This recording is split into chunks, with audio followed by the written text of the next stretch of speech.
about like my hair care routine and how I like revive it after it's been like completely just dead.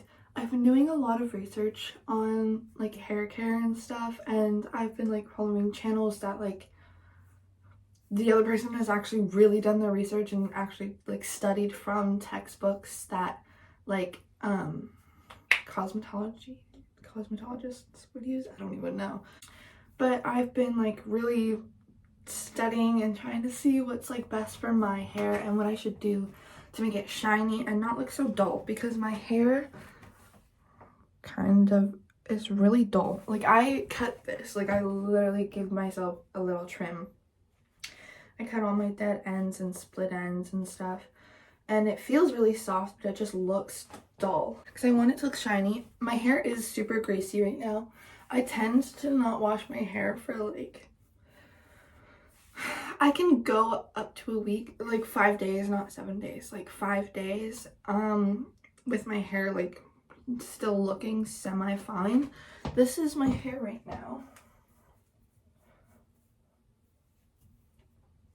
I try to sleep every single night with protective hairstyles in my hair, so like I have silk pillowcases, and then I'll put my hair in a braid most times. I use a silk scrunchie to also help my hair. I recently got a bamboo brush because the bristles are really good for like your scalp, not even your ends, but it's like your scalp, and it helps distribute the natural oils from your scalp to your ends, and it's just overall like really good. I'm gonna be taking you step by step like through what I do as a hair care routine. Start off with doing like a hair mask. It's coconut oil on my ends, and leave that for like 30 minutes. I'm gonna clean my room, make breakfast, do all that stuff while I have this left in, and I'm just gonna like pin it up with a little claw clip. A lot of people actually are like super against using these oils, but when I use them, obviously everybody's hair is different. I use them and they actually make my hair smell super nice and look shiny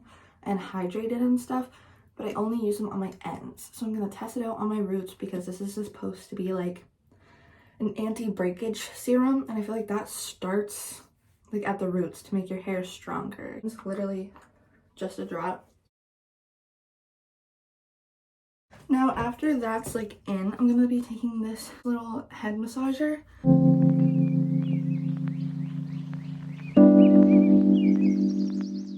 So I've been doing that for a while now. I'm now gonna take my coconut oil and like massage it through my hands and put it like all on my ends, not my roots at all.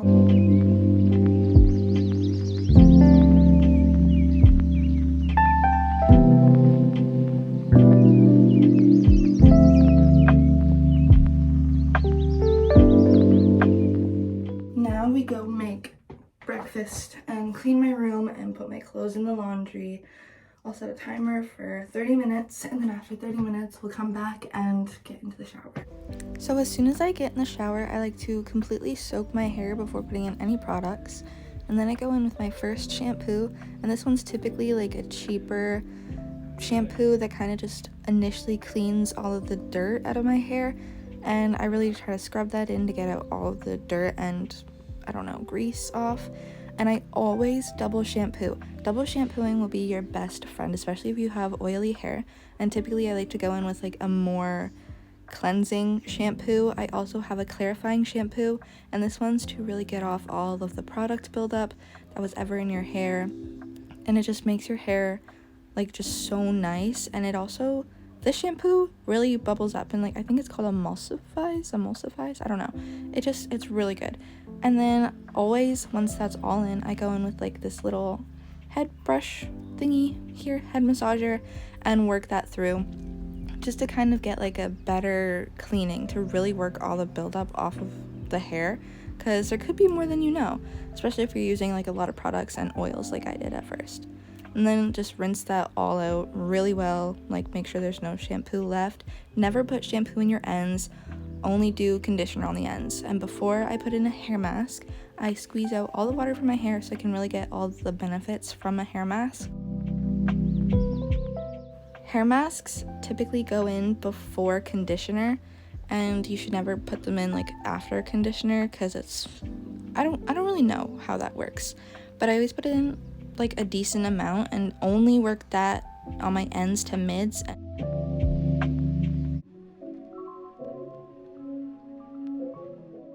And then just kind of twist that up. And I like to get all of my hair off of my back whenever I have products in the end of my hair, because if you leave that on your back, it can really it could cause back acne, and you don't want that.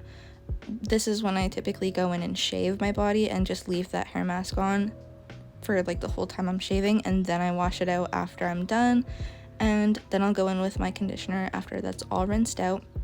I only condition once, unlike the shampoo that I shampooed twice. This is the same brand as the other shampoo and the hair mask. The only place that you want to be putting conditioner is on your ends, and work it up to the mids, and try to avoid your scalp after you shampoo all of the oils off. This I also like to pin up after it's all in, and I leave it on for typically like 5 minutes while I wash my body. I am just going to throw in a couple of tips, and one of them is to not put shampoo on your ends at all, especially if you deal with really dry ends. All you need is that water that like washes off your hair and like drips down your head. That's all you need for shampoo on your ends. Also, for drying your hair, try to just use a microfiber towel, because it's much gentler than like rough towels that could really hurt your hair follicles. If you don't have a microfiber towel, you can use a cotton t-shirt as well, because that will also be a lot easier on your hair. I leave my hair in a towel for like 10 minutes. I am in need of a microfiber towel because I know that that's like so much better for you, but I currently only have like this one, and it's soft. Like, it's not like, okay, if you can see like the texture of that compared to that, like it's different. Like, this is more soft, so I figured it would be as close to a microfiber towel that I could get.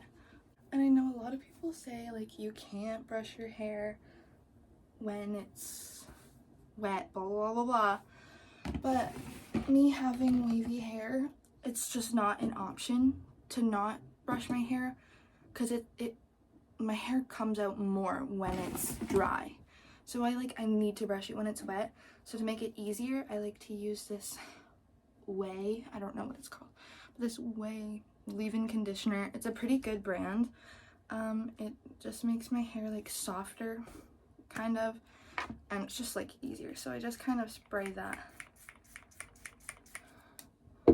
like that much. It kind of comes out weird, but I do that, and I split my hair into 2 sections, like down the back, so I can have them like this, because to me that makes it a lot easier to do my hair. And I just kind of run that through, and it kind of just softens my hair, because like conditioner softens hair and stuff.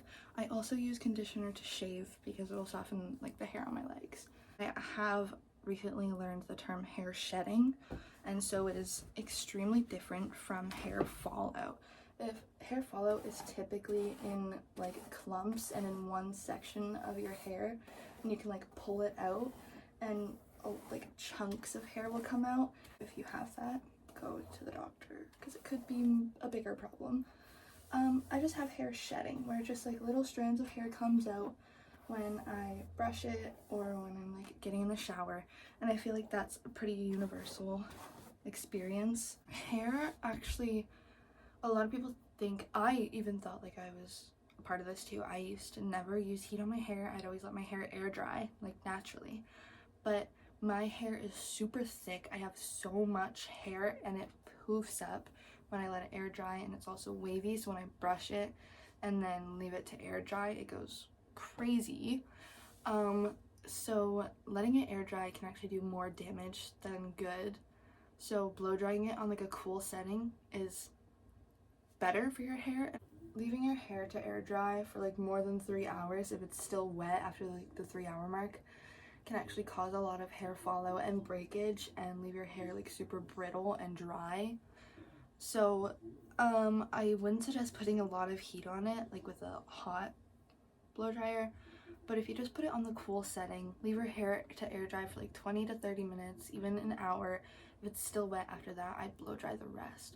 So I'm just gonna let mine sit for 20 minutes just to maybe get like the front pieces dry, because it's always the back of my head that's still wet.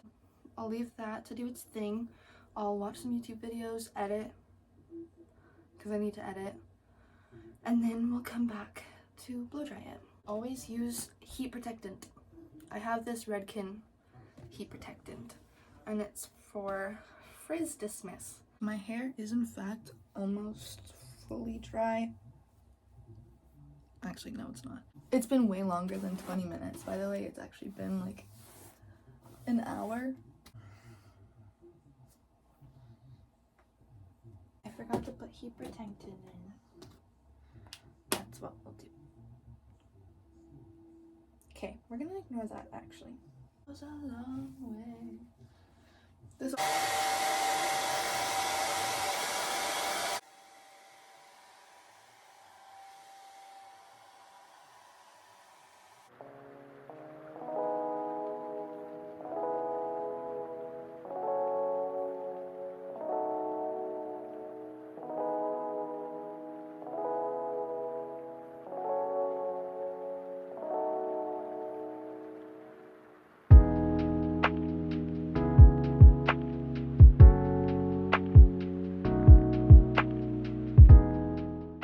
all blow dried and dry. I'm going to be using this hair oil, just like the tiniest bit, just on my ends to mids, like work it to my mid there. It gives my hair like a shine. It puts some moisture back in. It smells so good, to be honest. Alright, so here is my hair in the light.